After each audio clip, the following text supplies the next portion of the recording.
Hello, જાગુસ kitchen જર્નીમાં આપ સૌનું સ્વાગત છે ફ્રેન્ડ્સ. કારેલાની સિઝન અત્યારે ખૂબ જ સરસ ચાલી રહી છે. તો આજે આપણે કારેલાનું એકદમ સરસ મજાનું ટેસ્ટી, તીખું અને ચટપટું અથાણું બનાવીશું. તો ચાલો શરૂ કરીએ.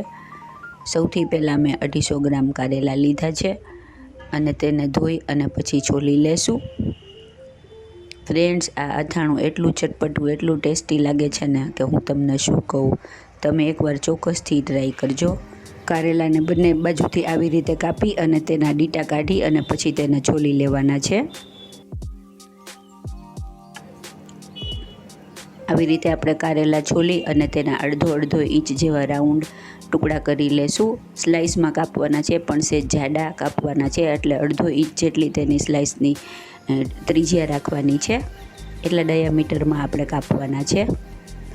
જો આટલા જાડા ટુકડા આપણે કારેલાના કટ કરવાના છે. આવી રીતે આપણે બધા ટુકડાના કટ કરી લેશું.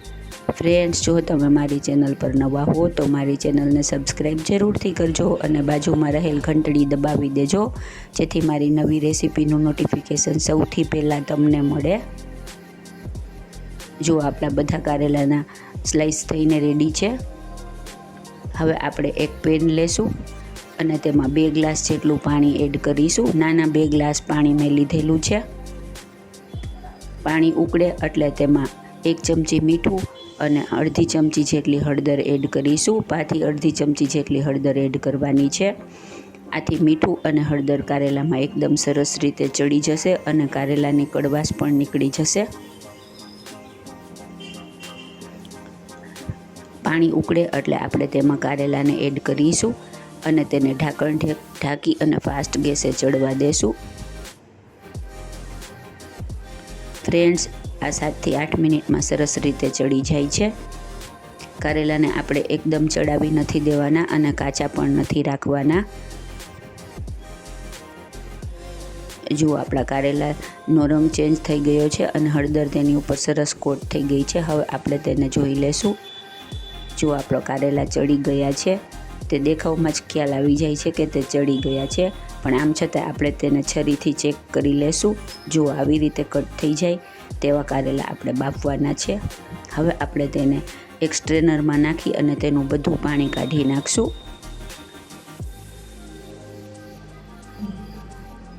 ફ્રેન્ડ્સ, મારી અવનવી રેસીપીના વિડીયો જોવા માટે મારી ચેનલને સબસ્ક્રાઈબ કરજો અને મને સપોર્ટ કરવા મારા વિડીયોને વધુમાં વધુ શેર કરજો.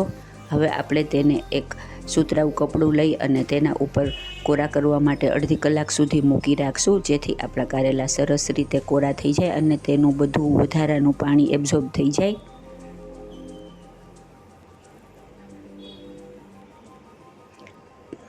હવે આપણે એક પેન લેશું અને તેમાં 5 થી 6 ચમચી જેટલું તેલ એડ કરીશું. ફ્રેન્ડ્સ, અથાણું છે તો તેલ તો વધારે જોઈએ જ. તેલ હુંફાળું એવું ગરમ થઈ જાય ત્યાં સુધી આપણે તેને ગરમ કરી પછી નીચે લઈ લેશું અને તેમાં અડધી ચમચી હિંગ એડ કરીશું. હિંગ સરસ રીતે અંદર મિક્સ થઈ જાય ત્યારબાદ આપણે આપણા કારેલા છે ને તે સુકાઈ ગયા છે તે લેશું અને આ મેં મેથીયો મસાલો એડ કરેલો છે. આ મેથીયો મસાલો મેં 1 ચમચી રાઈના કુરિયા, 1 ચમચી મેથીના કુરિયા, મરચું, હળદર, તેલ, મીઠું અને વરિયાળીનો પાવડર અને આમચૂર પાવડર બધું નાખી અને બનાવેલો છે.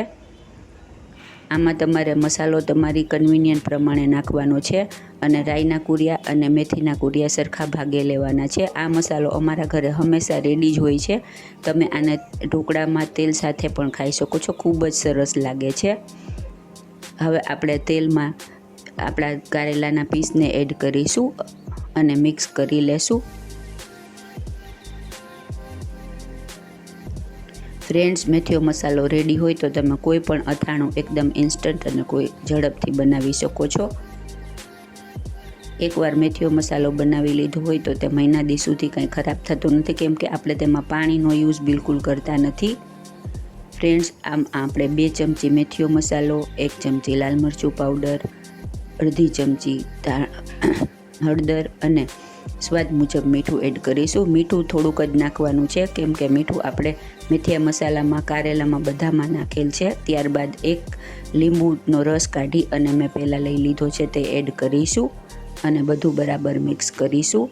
ફ્રેન્ડ્સ, આમાં તમે કાચી કેરી પણ લઈ શકો છો, પણ અત્યારે આપણે લીંબુનો યુઝ કરેલ છે. ફ્રેન્ડ્સ, આ અથાણું 15થી 20 દિવસ સુધી એકદમ સરસ રહે છે, તેને કંઈ નથી થતું. અને હા, આ અથાણાને આપણે ફ્રીજમાં સ્ટોર કરવાનું છે. ફ્રેન્ડ્સ, અત્યારે કેરીના રસ સાથે અથવા ફુલકા રોટલી સાથે આ એટલું સરસ લાગે છે ને કે વાત જ ન પૂછો. આપણું અથાણું રેડી થઈ ગયું છે. હવે આપણે તેને એક સર્વિંગ જારમાં ભરી લેશું.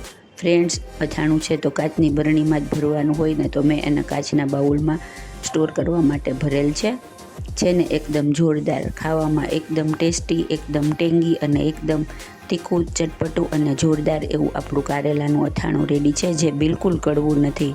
ફ્રેન્ડ્સ, જો તમને મારી રેસીપી પસંદ આવી હોય તો મારી ચેનલને લાઇક, શેર અને સબસ્ક્રાઈબ જરૂરથી કરજો.